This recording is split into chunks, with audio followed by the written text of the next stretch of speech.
I'm a medical illustrator, and I come from a slightly different point of view. I've been watching since I grew up the expressions of truth and beauty in the arts and truth and beauty in the sciences, and while these are both wonderful things in their own right, they both have very wonderful things going for them. Truth and beauty as ideals that can be looked at by the sciences and by math are almost like the ideal conjoined twins that a scientist would want to date. These are expressions of truth as awful things, by meaning they are things you can worship. They are ideals that are powerful, they are irreducible, they are unique, they are useful, sometimes often a long time after the fact. And you can actually roll some of the pictures now, because I don't want to look at me on the screen. Truth and beauty are things that are often opaque to people who are not in the sciences. They are things that are that describe beauty in a way that is often only accessible if you understand the language and the syntax of the person who studies a subject in which truth and beauty is expressed. If you look at the math E equals mc squared, if you look at the cosmological constant where there's an anthropic ideal where you see that life had to evolve from the numbers that describe the universe, these are things that are really difficult to understand. And what I've tried to do since I had my training as a medical illustrator, since I was taught animation by my father, who was a sculptor, and my visual mentor, I wanted to figure out a way to help people understand truth and beauty in the biological sciences by using animation, by using pictures, by telling stories, so that the things that are not necessarily evident to people can be brought forth and can be taught and can be understood. And students today are often immersed in an environment where what they learn is subjects that have truth and beauty embedded in them, but the way they're taught is compartmentalized, and it's drawn down to the point where the truth and beauty are not always evident. It's almost like that old recipe for chicken soup, where you boil the chicken until the flavor is just gone. And we don't want to do that to our students. So we have an opportunity to really open up education. And I had a telephone call from Robert Liu at Harvard in the molecular and cellular biology department a couple of years ago.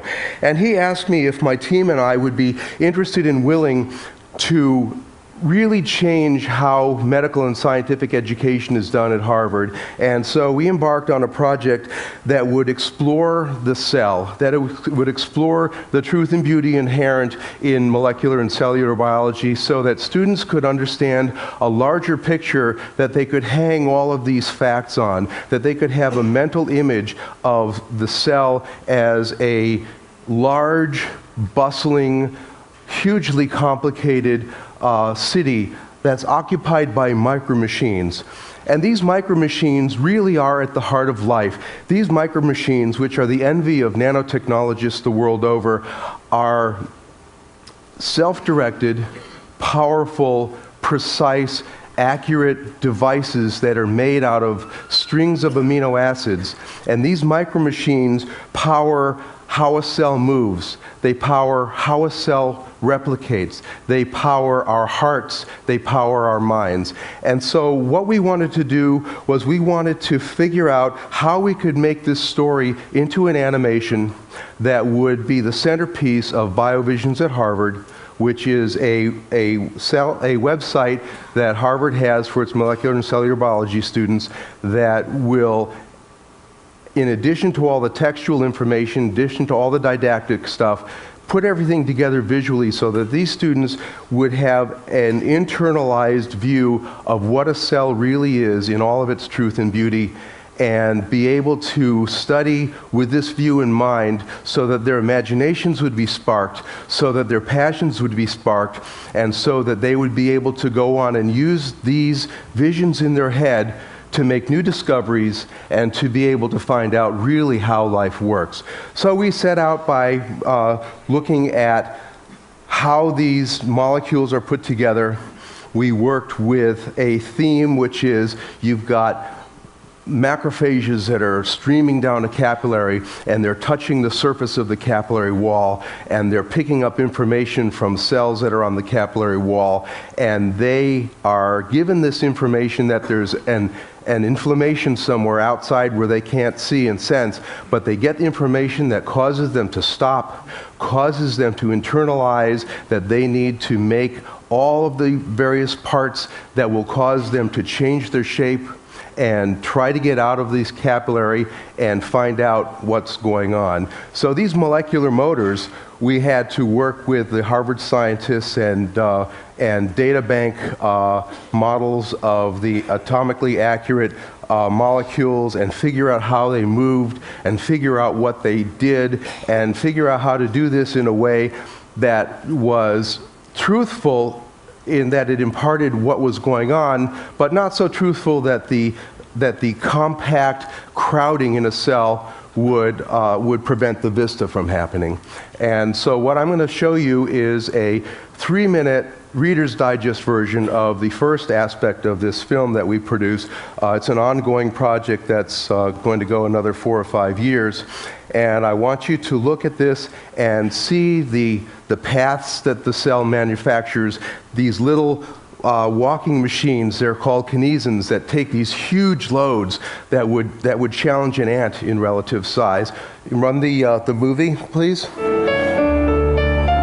But these machines that power the inside of the cells are really quite amazing, and they really are the basis of all life, but because all of these machines interact with each other, they pass information to each other, they cause different things to happen inside the cell, and the cell will actually manufacture the parts that it needs on the fly from information that's brought from the nucleus by molecules that read the genes.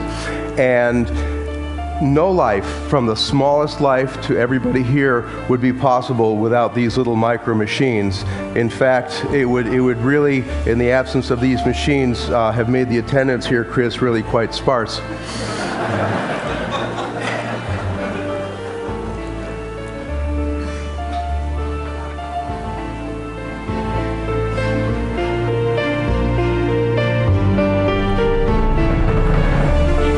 This is the FedEx delivery guy of the cell. This little guy is called a kinesin, and he pulls a sack that's full of brand new manufactured proteins to wherever it's needed in the cell, whether it's to a membrane, whether it's to an organelle, whether it's to build something or repair something. And each of us has about 100,000 of these things running around right now inside each one of your 100 trillion cells. So no matter how lazy you feel, you're not really intrinsically doing nothing. So what I want you to do when you go home is think about this and think about how powerful our cells are, and think about some of the things that we're learning about cellular mechanics. And once we figure out all that's going on, and believe me, we know almost 1% of what's going on. Once we figure out what's going on, we're really going to be able to have a lot of control over what we do with our health, with what we do with future generations, how long we're going to live, and hopefully we'll be able to use this to discover more truth and more beauty.